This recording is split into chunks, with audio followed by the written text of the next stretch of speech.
Welcome everyone to week number 73 or podcast number 73, not week number 73, because we have missed a couple of weeks. But let's give a quick shout out to Joe, aka the Prez, your Tesla BFF. He's no longer the king. He's been renounced this week. We have Hans. How's it going? We have FutureAza, Brian.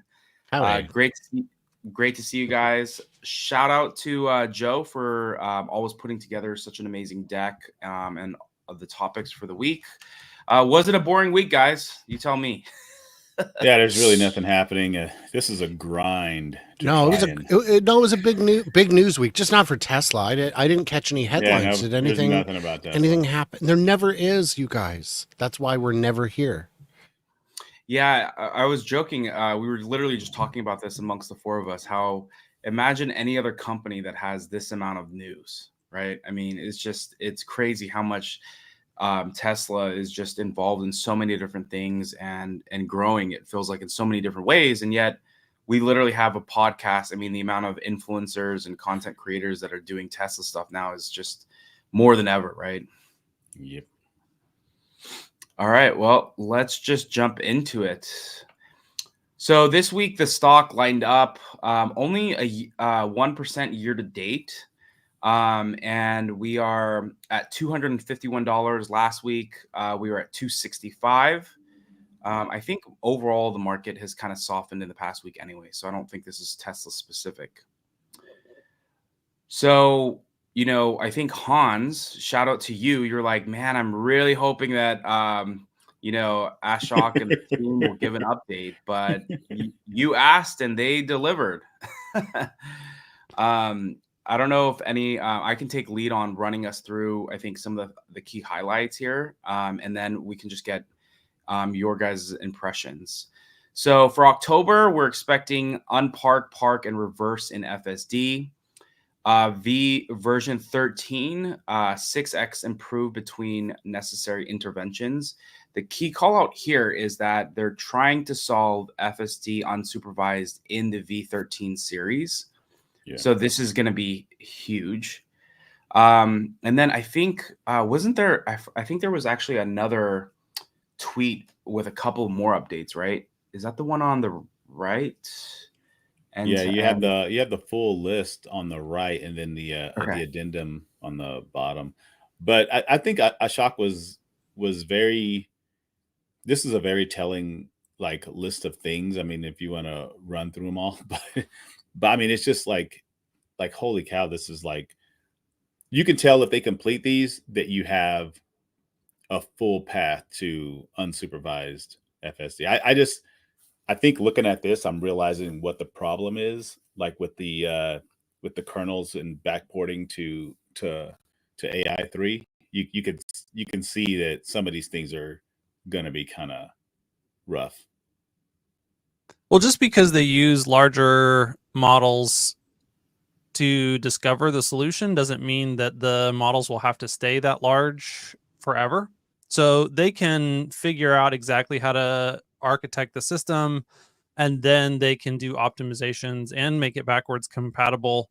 The big question is whether, how long they will want to do that. And if they feel like that's something that they're going to have to do, for a long time, it may make more sense just to go ahead and replace those computers and make that process, remove some of the friction from that process. It's something that definitely can be done. And there's just a whole host of different ways that Tesla can approach this problem. Ultimately, they're going to do whatever they feel like serves the interests of scaling up their ride-hailing service as quickly as humanly possible. And they will want to use, there's a couple million hardware 3 vehicles that are out there. They will want those hardware 3 vehicles to be a resource that they can pull from to actually do that scaling. And so they're definitely, to Elon's point on the call, they're going to do something. Either they will do the software work. That is definitely going to be something that I think can be done, at least at the initial stages of V13 unsupervised. But it may get to a point where it just does make more sense to replace that computer, not because it couldn't do it, but just because it takes too much work to make it work. I think that makes sense. Before Brian goes, real quick, I think what you're saying makes sense. I would like to see them just initially just do it so they can say they technically did it, and then they don't have to keep going forward with it. Like, I mean, Tesla has a habit of supporting, like my 2013 was still getting updates before I sold it in 2024. You know what I mean? Like, and they don't have to do that. You know what I mean? Like, there's no reason that they have to do these things, but the fact that they will is a testament to the company. But I think if they just did it and then just slowly, like you say, just maybe for a year, they gave updates and then they just stopped doing it, I'm okay with that, but I don't think they will. I'm going to take a bit of a different approach and say I think hardware 3 is fine. There was this campaign that appears to have been started by Fred from Electric, who said hardware 3, it's not getting the updates anymore. It is. It's just not getting them first. For the longest time, I had a new car on hardware 4, one of the first, cars from late 23 with hardware 4, and I was the last to get updates. We on hardware 4 and did we say, oh, hardware 4 is never going to work? But all of a sudden, when it flips and hardware 4 gets it a little bit before hardware 3, all of a sudden, oh, hardware 3 is never going to work. And the problem was that the voices got so loud that it became an earnings call question, and Elon had to address it. And the address was, it'll work, but fine. If it doesn't, we'll replace it. Oh, they're going to have to replace them all. I don't know that they are. And I definitely don't think Fred has any idea whether or not they are. If you look at the example I always give is you can play Doom on a fax machine. It wasn't meant for that. You got to figure out what it can do and then scale it from there, like John was saying. And it doesn't make sense to worry about it. I have a friend who has a legacy Model S, a pretty old, pretty high mileage one that he refuses to sell because he still has unlimited supercharging, and it's running version 12.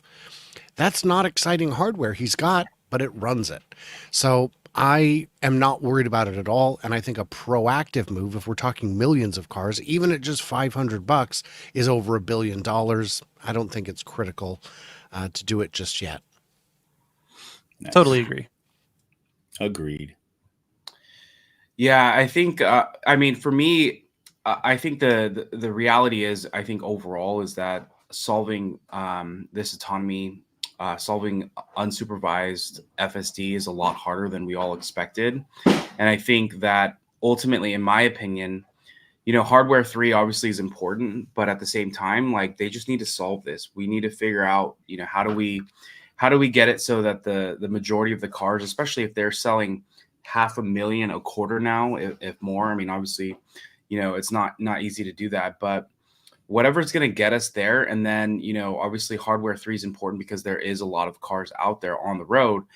But ultimately, I've been driving FSD for 4 years now, and it's incredibly good now. But this last mile is going to be the hardest. And so I think but I get it. If I have a hardware 3 car, and I mean, I had a legacy Model X for the longest time, and there was feature requests I was asking Elon that he would do that I wouldn't get because I had a legacy S and X. And so I get it, that entitlement of like, oh, I need this. But it's just like, the thing about Tesla is the fact that they don't, to get stuff done, they don't hire more engineers. This is not a resourcing thing, that they don't play that game. They focus on the thing with the mass majority scale. That's how they focus. Like, I remember when we would ask Elon for random things about when we did the interview with him back in 2022, of course they can do everything. There's a lot of things that they can do, but they focus on the things that will scale. And I think people forget that. And they think that this is like some big Google company or Apple where they have thousands of engineers on autopilot. I think they maybe have a couple hundred, right? I mean, this is not a big team. Yeah, right. No, I think that's a good call out. I think also we have to keep in mind that maybe it won't be able to do the whole garage thing or pull over and or, I mean, like, there might be some things that it can't do, but as we all know, people with hardware 3, like, it works, and it does everything that, I mean, you wouldn't even know the difference. I mean, Kim Java did a video and like sometimes like AI3 performed better than AI4, and it just, you know what I mean, it just really depends on the scenario. So I think like there's a lot of things it could do, and if it couldn't do like one or two things as well as AI4, I don't think that's gonna like kill the hope and dream for a lot of people. I'll just reiterate, Hardware 3 cars are going to be capable of being on the ride-hailing network. That's going to happen. And then I think it's funny that, you know, so many Tesla owners feel this entitlement to get, you know, all this feature functionality updates and stuff for free. Like, no other car company even does this, much less, you know, has a customer base that is like, and I'm not like, it's just that we're spoiled, and it's funny to recognize how spoiled we are when, you know, no one else who buys any other car is anywhere near this spoiled. On the actual update that, you know, we got from Tesla AI yesterday, the only thing I want to point out is here, because there's a lot there. Like, we could really dig into this. I did a show yesterday with Herbert and Jeff Lutz, and we kind of dug into some of that. And so if you want to find that, it's on Herbert's channel, or I think we live streamed it to all three of our X accounts. But the basic takeaways are that they're throwing the kitchen sink at solving FSD version 13 unsupervised. There's like a whole different number of ways that you can improve a neural net based system that's doing something, and they're basically doing every single one of those things. They're, you know, making the size of the model bigger. They're using more data to train the model. They're using more compute to use the more data to train the bigger model. They've improved the reward function. Like, there's so many different things that they've thrown into this. And so they're saying basically, we don't know exactly what is going to work. We're just going to do all of it, and it's going to work. And once we figure out exactly how to make it work, then we can do our optimizations. And I'm excited to see that this is where they're at. The, you know, big Cortex system is a huge piece of the puzzle in their ability to accelerate progress on this. And I'm very, like, this update makes me very excited for what the rest of this year and 2025 holds for FSD unsupervised. Well, I would go at it a little bit differently and say that I don't know if it's being spoiled when you paid for something and you were told what it would do, if then they were to say, oh, it may not do it. But Tesla's always said, we will make it work. If you bought it, it's yours. We'll, you know, there were people who got hardware updates from hardware 1 to 2. And for the year that I had my car before Summon worked, which is very frustrating, I never went out and said, it's never coming. It's not going to happen. Terrible deal. I just was, you know, stewing quietly by myself. Well, if revenue recognition is anything to go off of, they have fully delivered all of the promises that were made in the FSD purchase agreements. I haven't read it finely enough to know. So is your belief then that they are fully recognized? Essentially. Okay. Yeah, that's huge, especially on the revenue recognition side. I mean, obviously, I'm not living in the weeds, but yeah, I mean, it'll be interesting. Like I said, I do know, especially now, like, you know, I think over the years, you know, Tesla's obviously been focused on scaling their cars, and right now, like I said, they are all in on, you know, solving FSD. And Elon's been saying this for years, but now that they have pushed things as far as they have and delivered, I mean, now to the point where they're like updating a monthly tracker on what they're delivering. I mean, they are fully focused on this. And so I'm excited for like the next 6 months to a year. I mean, it's going to be, I mean, I keep saying this. I was actually talking to a colleague last night too, about just, you know, the stuff that Elon's doing. We're living in some of the most exciting times, and I'm really, really excited to be here and to watch all the stuff that's happening, you know? So, all right, Joe, to you. Yeah. So this was pretty awesome that they had 4 Cybercab trademarks. You know what I mean? Like, I think it kind of goes, I don't know, Tesla's just one of those companies that they do all these things that kind of go unnoticed until they're actually noticed by a lot of people. And I think them making sure that they trademark names like Cybercab, Cyberbus, and I mean these are all things that are on the way. You know, I mean they're not playing around, and I think to doubt them on this is going to be like one of those things that people really regret. Jeff, did you delve into the? I mean, not Jeff. Sorry, Brian. Did you delve into the weeds on this at all? I was like, "Who's Jeff?" I was very curious myself. No, on this I didn't, because I love it, but it's not super important to me. I figure you could call it anything and it would be successful. It doesn't need a fancy name. So, and I wasn't aware that they had done this. So, no, I have no valuable input on that. 4 trademarks. Oh, sorry, Hans, were you going to say something? Oh, okay.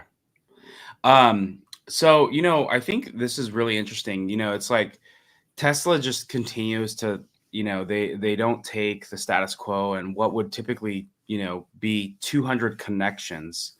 They've literally standardized into 6, right? 6 different connectors. So it says over the last 20 years, the cost and complexity of electronics across the automotive industry has doubled. Today, a single vehicle requires over 200 connections, and the number of electrical connectors and types across new vehicles is only increasing. To accelerate the world's transition to a sustainable future, we are simplifying the manufacturing process and electrical connectivity requirements for all vehicles. This includes the implementation of low voltage connector standards, LVCS, which allows us to reduce a large number of connector types required to just 6.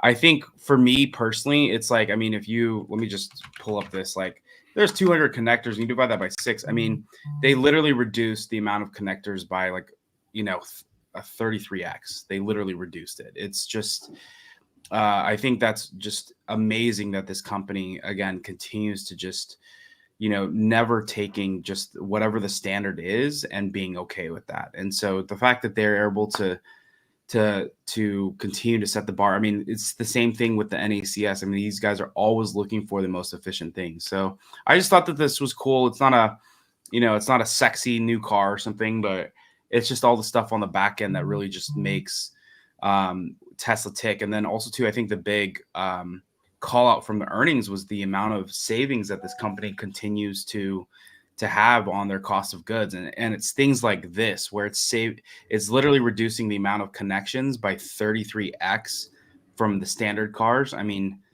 that's just crazy. So I think Sandy Monroe is a proud papa right now, looking at the simplicity of design. I think I think, like you say, it's just one of those things that Tesla just keeps innovating, and who knows where on the team this came from, if it was part of their SpaceX side and they just realized it's just better functionality across the board to simplify it like this, or it's just something that, I mean, you get like 6 heads in a room and they just end up coming up with like, this can be better.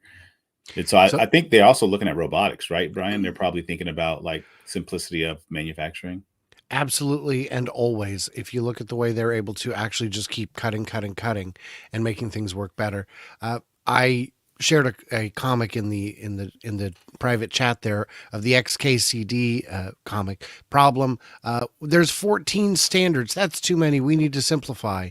Here, let's make one that's universal situation. Now there's 15 standards because the problem is these new standards won't get rid of anything. It'll just add to the ones we already have, which is fine for Tesla because they'll be doing their thing as they always do. But it, could be a problem for others who are not as nimble and flexible and forward thinking. You see a lot of things that are stuck in a system that are old and out of date and expensive because that's just how we've always done it with these half-baked solutions that worked for a short period of time, a long time ago, and then they just kind of stuck. So I am confident that this will pay off over the long term for Tesla. I am not confident that it will become any kind of standard outside of Tesla. Well, if NACS is anything to go off of, Tesla has a way of bending things to their will, and eventually people end up recognizing that it's a better way and to go forward. I would agree with that. but that's great for customers. Customers, if they wanted to use Tesla's network, really had to go native on it. But for an internal connector that's buried inside of a door or a wiring harness, I just don't think people would ever realize how archaic the car they're driving is under the skin. Well, if they're going forward with also the 48 volt architecture, they're probably going to need to upgrade. It would be a good time to make a big shift if you're doing it anyway. Yeah, that's my understanding of this, is that a lot of these connectors are connectors they've developed specifically for their implementation of the 48 volt architecture. And so anyone else who's wanting to also transition over to 48 volts doesn't have to invent their own connectors. They can just use these ones that are standard that Tesla has already developed. And the beauty of using a new connector with 48 volt is you don't accidentally plug anything 12 volt into the 48 volt.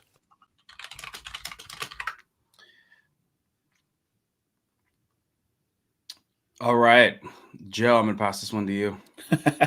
Because it was just put up this morning. So. No, and more importantly, you're the name of your slogan on your title, Joe Prez, your Tesla BSF, matches this. So right. Okay, so I think that as we look at the grand scope of things for Tesla and for their partnerships, and I think it's just better for companies to realize that Tesla is just a way going forward. It's funny that this came out, because I think when the Cybercab was introduced, Uber CEO was saying man, it's just kind of like, don't bet against Tesla type of thing, right? So I think this is cool. I mean, $2,000, you know what I mean? Like, once you complete like 100 trips, you get another 1,000. That's pretty cool. I think that they're realizing that Tesla is the way forward. I mean, being the only profitable BEV manufacturer in the entire world kind of has its perks, I would say, at this point.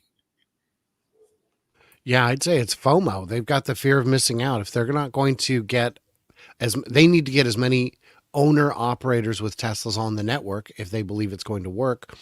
And the 1,000 from Tesla and 1,000 from now, is it 1,000 in credits upon taking? Is that from Tesla or is that from Uber? But in either case, Uber. Yeah, probably is. And the second 1,000 is definitely from Uber.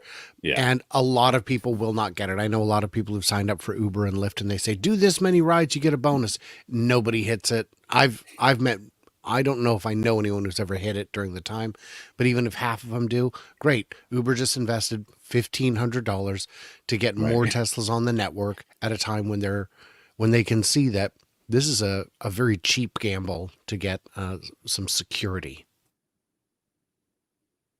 Nice. So Giga Nevada. So Zangler, always bringing the best images down in Giga Nevada. We got to go visit him. Yeah, we need to. We really do. We really, give that guy some love. But yeah, he's doing some great work out there. And unfortunately, I think he's had some issues. I think out of all of the sites, everyone's been very open to drones, but for some reason, Giga Nevada, they've shut him down multiple times. Even he's had issues with, I think, the police. But all that to say is that the Semi is making an insane amount of progress. I personally can't wait to see that. I was out actually at the Frito-Lay delivery or like distribution center the other day, and just I only saw one Tesla Semi, but it's really cool to see these things because these will change trucking. I mean, trucking is such a industry that hasn't changed in such a long time. The actual paths for navigation, like to actually like do the routes, they're redundant and haven't changed in years, if not decades. And so it's one of those things where the Semi is going to completely, I mean, Elon even said it, right? I think, didn't he say it on the earnings call, something about like how essentially if you're not driving the Semi, you're going to lose out pretty much, right? I mean, it's just going to be that much of a cost saver and that much of a just a win, I think, adopting the Semi. So what I would say is that if you only saw one semi at Frito-Lay, that's good news. That means they're all out and in use. And that's what if I saw them all sitting there and I come back the next day and they're still sitting there, I'd be like, oh no, but I would point out it's only Texas and Fremont that are not hostile to flyovers. In Shanghai, they shoot the drones down. They will zap them, and Wuwa and others have lost drones multiple times from Tesla's direct interference, and that was without flying over the property. That was flying the perimeter, so the hostility is exceptional there. In Berlin, the arrangement they have is we won't let you fly over the property. We'll let you fly over the perimeter, but only on weekends, which exceeds their legal authority. They can't restrict the airspace outside of their factory, but they do. If you want to stay on our good side, you will only fly on weekends and only outside the perimeter. It's exceptional that Joe and Jeff and that they get such unbelievably great treatment from Tesla, that they get invited to events and whatnot, because every other facility doesn't stand for it, and I don't know why. Yeah, Joe, he's got something special with them. He's done a couple of inside tours, and then they even, on one of the poles, they put, "Hi, Joe." I don't know how that dude found that. Yeah, however crazy. He found that. Can you imagine how long it's been there and he just never noticed? It wasn't. It was the brand new flagpoles. Oh, and Joe was like, "Oh, brand new flagpoles. Let's get over them." And he didn't notice it right away, but that one has like a smudge or something on it. I'll just take a closer look. And I'm sure he couldn't read it until he got home because he's on an iPad. Yeah. And and it's like, you even drew me a hedgehog. And yeah, he was invited to 1010. He gets into the events. They love him. We all love Joe and the other Joe. Yeah, I was talking with someone yesterday who actually works for Volvo in the trucking industry, and he had no idea. It was pretty funny in our conversation that Tesla has 500 miles range while pulling an 80,000 pound load, because he thought, well, if you have so many pallets of potato chips, you're not going to exceed that weight capacity. You can't put enough. I was like, yeah, but Pepsi also has the truck, and they've also done the testing, and they found all of this to be true, and they're going up and down hills. His problem with the whole process was the battery, because with Volvo, they're barely doing 250 miles or something like that of their range, and he was saying that he barely gets that. Sometimes he won't even get that, and they got some trucks that do 150 miles. They don't have anything near what Tesla has. And I thought, wow, that's kind of interesting. I had no idea that. Why wouldn't you do the most? You know what I mean? Like, I don't know. It's kind of weird that they have these limitations and they're still not adding more batteries. But he was like, yeah, this is like they're on version 2 or whatever, and it's still like not that great. So I thought that was very telling, but it was interesting to me because he understood the benefits, and even though it's like limiting in the battery management or the battery range, that he was still like, it's a far better vehicle than he says. One thing I noticed is it's not as loud. My ears don't ring after driving it for hours. Like, and it is not as vibrating. Like, it's pretty incredible to drive. And so even with all of the limitations with the range and stuff, he still appreciates like what the benefits are. And he was like singing his praises, how they really need to figure out the batteries and move it forward. And I think that's indicative of all of the trucking industry. It should have went first, but cars went first, but trucking definitely should have been first. It's interesting to see the delays. And actually, Hans, I want to ask your opinion on this, but the delays, we can criticize Tesla. Oh, we thought we would have this years ago. Yes, we did. But all the other trucking companies are delayed too. They're just now getting out offerings that are anything other than, an early prototype test vehicle. What's the delay if the benefits are so clear? So I would say two things. The truck problem from an engineering standpoint is a much more technically difficult problem to solve than the Model 3 or the Model Y or the Model S or the Model X. And this is the reason that Cybertruck was, like the Ford F-150 is the best-selling car, truck in the United States, vehicle of any kind. And so why didn't they just start with the Cybertruck? Well, because it's a hard problem. And the Semi is even harder than that. And so, in order to get the performance that they're seeing with the Semi, it definitely had to be, vertically integrated the way that Tesla does their design. And they have to ruthlessly create efficiency in every single part of the truck. And so that's one of the things that makes it difficult for these, legacy truck makers who don't have the vertical integration. And frankly, they don't have the engineering prowess. They don't have the quality of engineers to begin with that Tesla has. And then the engineering organization that they have is also suboptimal to solve this type of problem that requires a fully integrated end-to-end, top to bottom approach to just ruthlessly destroying inefficiency in the truck. And so that's why this is so hard. But as far as why the delay, the batteries are a huge part of this is a use case that is going to suck up batteries like nobody's business, and it's going to be great for the economy. It's going to be great for the environment, but it is going to eat a lot of batteries, and they really needed 4680, I think, to be able to ramp to large scale in order to meet the scaling ambitions that they have for the Semi. So you said something very interesting there, which is about the integration between really the departments, the different thinkers within the departments, and it not being top-down engineering. I had a conversation with one of my friends, we'll say, one of my sources, and I was saying, how is it that Tesla is able to have such a lean spend on R&D? And he said, because you misunderstand the R&D department. It's the whole company. We're all R&D. Every single one of us are doing it every day. So that's, it's like, okay, I get it. Yeah, that is so true.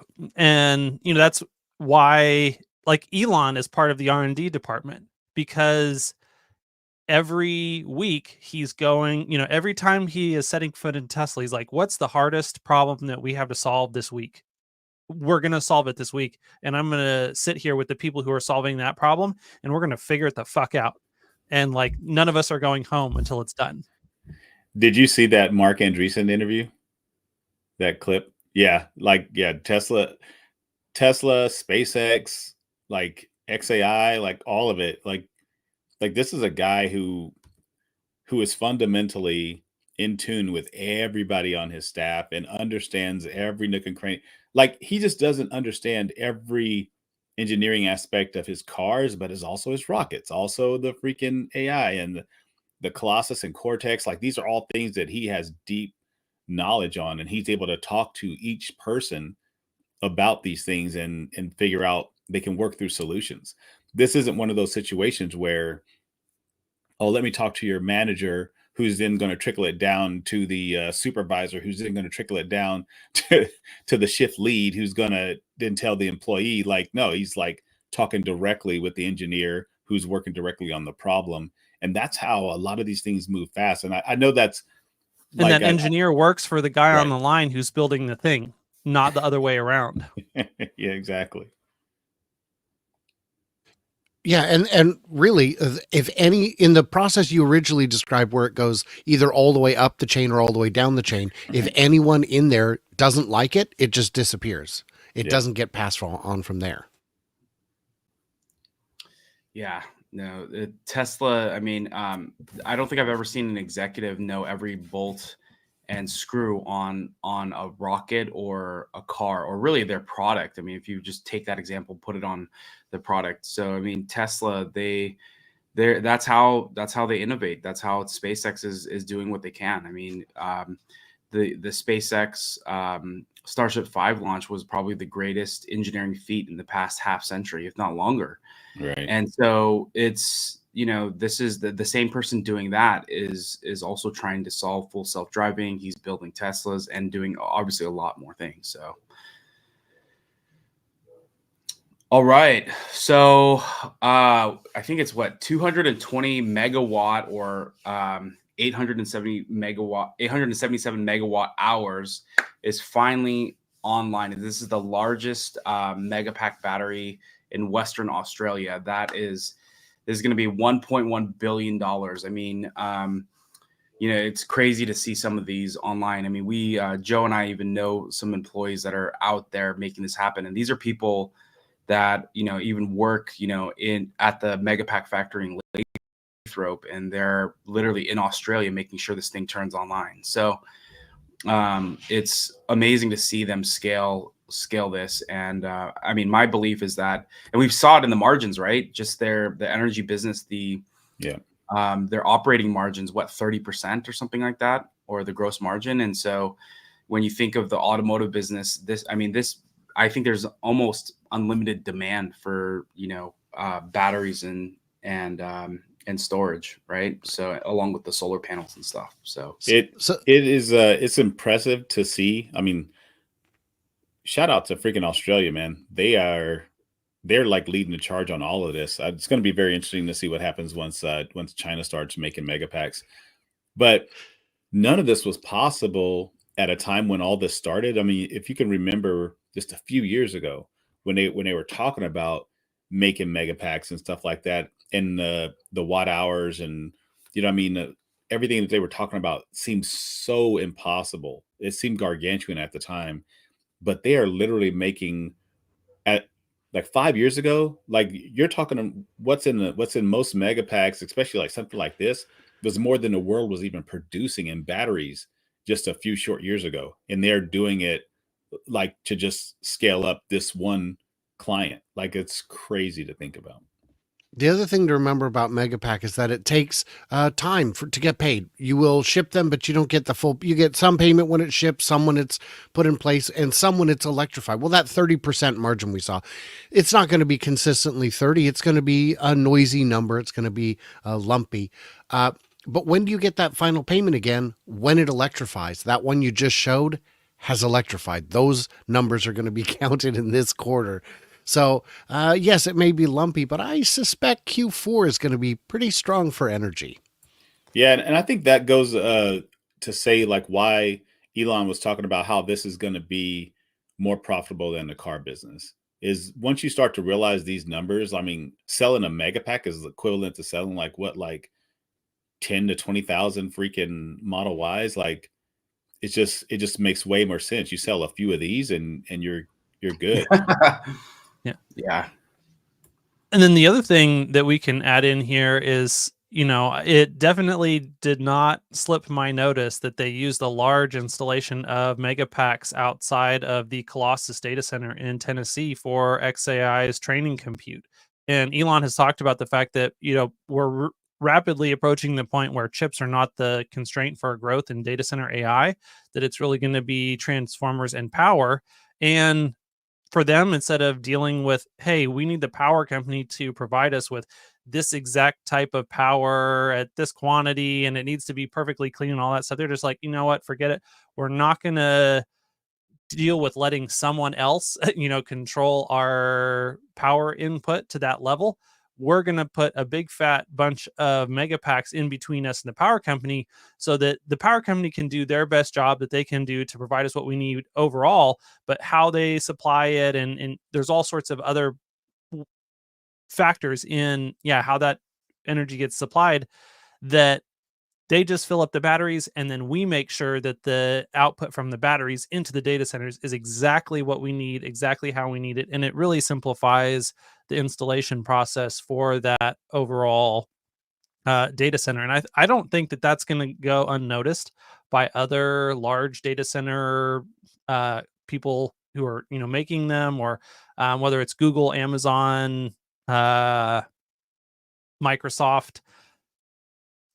even sovereign nations who are trying to set up data centers, all this stuff. Like, this is going to be, I think, more and more standard, more and more common. And this is the biggest source of growth for the overall energy demand in the world right now. And so not only are we needed to, be adding batteries into normal grids anyways, and I think this is just going to accelerate that process and that demand. Yeah, people love to complain about, oh, there's not enough power to handle the grid of the electric vehicles. Well, you know what else is coming online? AI. And they need huge data centers to power AI.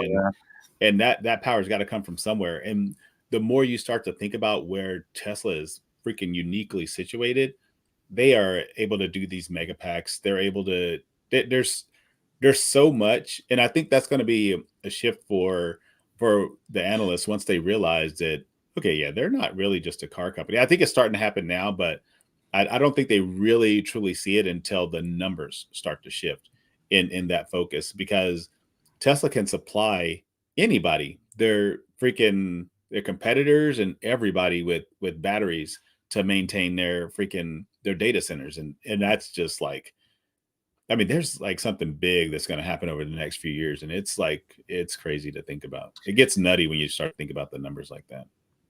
Yeah. So it's funny enough that you mentioned that. I saw this morning. So I'm not going to share my screen, but I just wanted to just quickly talk about this. So XAI, since we were talking about like energy.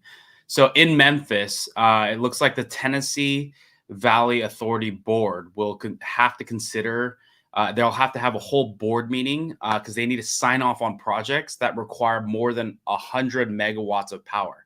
So it sounds like, obviously, XAI, they need 150 megawatts. And they've been using gas turbines and battery packs to supplement the power. Convenient. But just to put this in perspective, 150 megawatts is enough electricity for 100,000 homes. So that is like what they put up in 19 days. And I think the NVIDIA CEO said it would take like years for other people to do. Again, this facility is taking enough energy to power 100,000 homes. That's how much energy they need. So I just thought that would put this conversation into perspective. Everyone's like, oh, electric vehicles are going to take down the grid. No, it's literally going to be AI, right? And unlike AI, unlike electric vehicles, AI is running all day and all night, where electric vehicles are only charging sometimes. On my big summer trip, I had a chance to talk to 2 different engineers from 2 different power plants, and I shared with them Tesla's plan to install 500 megawatts of compute at the south end of at Cortex. And when I shared that number with one of them, he hadn't heard it before, and you would think that he was choking to death because he looked genuinely. He said, "That is a whole power plant of power." I said, "Yeah." So it's quite a shocking amount, and the silence on computers with all the noise about EVs is a little inconsistent. You know what? And I don't think it doesn't go unnoticed by me that once Cortex fired up 2 fans, the compute got better and they're able to freaking work better with the data set that they have for FSD. Like they're going to be rolling out more. Could be anything. Could be anything. So we actually had the opportunity, Joe and I, a guy named Ben and Kelvin, we got to see the Cybercab over at the Tesla Fremont factory. They were hosting a Halloween event for their employees and friends, and so we got to get invited. But one of the employees made an interesting comment, and that it's not typical for Tesla to display a prototype so soon after a launch. Typically, it comes closer to the actual, when the product is going to launch. So I thought it was interesting. This is very unlike Tesla to just bring out, the latest prototype at their factories to show to the employees and stuff. They typically wait. So I thought that was interesting. He also made a comment that like before you could even pre-order it, he said, this is like wild that you can't even put any money down on it. And they're rolling out this prototype everywhere for people to see it. I think what's crazy is that I'm neither a family nor a friend. Got to move down to Fremont. Yeah, you're also out of state. You're also not in state. I'm sure that's the reason. Yeah, no, we found out about this like late Sunday, and it was again only employees, and like they were allowing them to invite friends, just to get. It was mainly for test drives, to be honest. So they were doing a lot of test drives, and then they just randomly had the Cybercab in the back. So. But yeah, I thought that was interesting about this launch that has been, I think, a little different than most. Well, I mean, the Osborne effect around a car that can be sold sub $30,000, that's a whole different level of impact that you have to think about. And then the other thing is, Tesla was never in the incredibly comfortable cash position that they're in today before when they launched vehicles. And so they actually kind of, not that they needed the money for those pre-orders and reservations, but they didn't have the luxury of the cash that they have today. So both of those things have radically changed, and I think that we shouldn't use the way that Tesla has handled pre-orders in the past as a guide to how they will handle them for this specific product. Totally. So 7 million vehicles. That's crazy also too, just given the fact that I think the Tesla Fremont factory just had its 14th anniversary. So just insane to think that, since the launch of, the factory in Fremont, and then obviously bringing on 3 or 4 other gigafactories, Berlin, Shanghai, and Austin, that in a matter of like 14 years that they hit 7 million. So just, crazy to see. And also too, mind you, Fremont is like literally the most expensive place on the planet to build a car. This is like, not only are you picking the most insane industry to like kind of change and make a difference in, but you're also picking the most expensive place on the planet to build a car. So shout out to the Tesla team for passing 7 million vehicles. That's truly remarkable given where they were.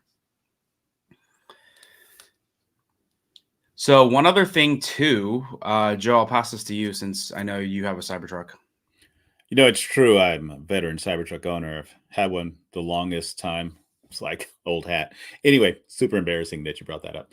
FSD transfer to Cybertruck. I believe like this is one of those things that it just another demand lever that Tesla has in its little bag of tricks. Keep in mind that this vehicle isn't available for everybody everywhere yet.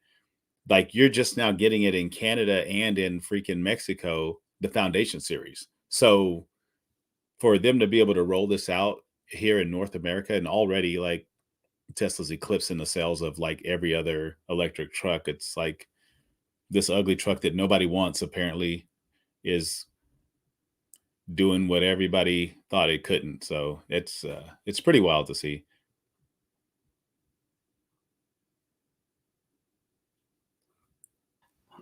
Also, some other cool Tesla history. I mean, it's cool that they're, even commenting on some of this stuff, just to see a lot of the history, right? I mean, they built their 1 millionth Model Y, literally out of the tent that Tesla had. So it's pretty crazy. But part of the history, if you don't know, is that Tesla was pretty much hitting capacity in the current infrastructure within the Fremont factory. And the only way that they would get up to 5,000 vehicles a week was essentially building another production line. So they literally put up a tent. I mean, not like a camping tent, but they literally got what is well known for being a tent, called a tent, and built a whole production line there. And the joke, I think, actually back in the day was this was Ride the Lightning Ryan's Model 3. That was kind of the joke. I mean, he was probably one of the first couple hundred, but this was a performance Model 3, and this was only in 2018. So really crazy to think how far Tesla has come. But glad that they're doing some look backs as well.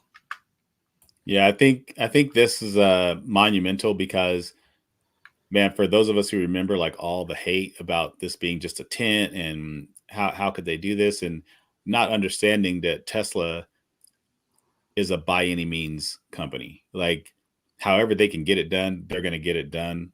And this was just one of those things. They didn't have the space. I mean, anybody who's done a tour in Fremont, I mean, not a lot of people have. It's kind of like a humble brag of mine, but I've done like 3 or 4. No big deal. But this facility is like messy, like by all accounts. Like from one section to the next section, it's like, it's not like Giga Texas, which I've also done multiple times visits. It's whatever, but like, it's not designed like that. Like, it's fluid. Giga Texas is fluid.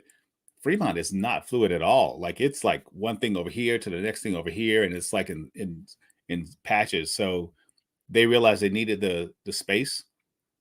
They put this freaking tin up, and it's literally like a hangar, but people were calling it like a sprung structure or whatever.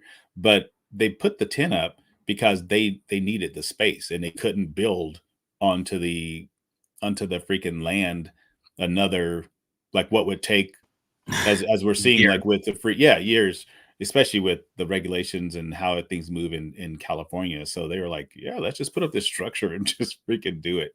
And I think it's incredible, like, where they've come. I think it's pretty awesome. So the big thing on the structures like this is they do go up very quickly, and part of it is the permitting. To get a permit for a temporary structure is vastly easier. And one reason you don't see these used all over the world all the time often comes down to humidity. I was at a car museum where some of their long-term storage was in a structure like this, and they had an unsolvable problem with humidity because of the weather, the local weather. So if you're in an area where this can work, why not let it work? And they just had so much demand for the Model Y that they couldn't satisfy it. Hey, we've got all those extra robots that we had around when we tried to over-automate the Model 3. Can we use them? Can we actually make those into something that's going to build Model Ys? And so Joe's got all his humble brag tours and tours. He is a friend. He is family. Mm-hmm. Yeah, and right. I'll just say, like, this tent literally saved the company. Without this tent, it's very possible that Tesla goes under, and it has a very special place, therefore, in Tesla's history. And I would just throw it back to legend. Wait for it, dairy. All right, so we're in the last like 6 minutes. So let's get to the Tesla upbeat. We're going to send the first one to you, Hans. And again, in this section, we're just getting quick reactions from the panel. So we'll go to Hans, and then Brian, and then Joe. Cybertruck Canada deliveries. Grow that delivery. The third best-selling truck in all of the United States. Third best-selling EV. Yeah. EV. Sorry. And Canada's been waiting for this. They've snuck a few across the border, but this is about time. There are people who still want Foundation Series, even at Foundation Series prices. Let them buy it. Yeah, how impressive is this? Like, you're talking about a $100,000 vehicle that's just outselling everybody. Just wait until Canada gets the $78,000, $79,000 version. And with all the extras that come with it, it still is a pretty decent value. Yeah. And so I'm all for them selling as many of these wherever they can to whoever wants to buy them. Let's go. Europe, let's go. I'm shaking. All right, we'll kick this to Brian. Boring safety news. It's crazy. The amount of hate that the boring tunnel gets from people who don't know anything about anything is astounding. It's a death trap. It's not a death trap. That's not how death traps work. All the regulations are in place. There's no fumes. There's no getting out. There's no third rail. These are the safest tunnels by design, apart from perhaps pedestrian tunnels. And in this case, it was just the fire department coming out to do their procedures should they need to address an emergency in the tunnels. Facts. Shout out to Crunch to Grace Hopper for the super chat. For the love. Yep. Thank you. All right, next one. We'll go to Joe on this one. Yeah, this is sadly ironic, man. Like, I shouldn't be laughing. It's this is tough, man. It's wild that imagine if Tesla did this. Like, hey, do you guys mind taking a pay cut? Like, this would have been like news everywhere. Hardly anybody was talking about this. VW is in a bad spot right now. They've given billions away to freaking Rivian to get their software. They're trying to beg, borrow, and steal from their employees. Like, I mean, this is like, it's pretty wild that they would even have to do this. It's kind of sad, but I put it in here because it's news on EVs.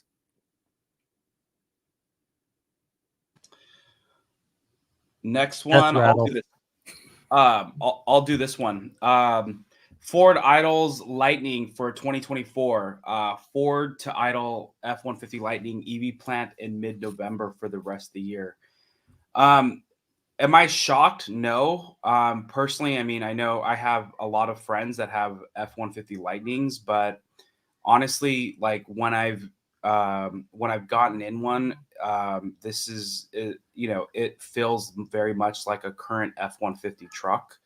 It does not feel like something that, if you're trying to buy a truck and not a big EV enthusiast, there's no point in buying a Ford Lightning.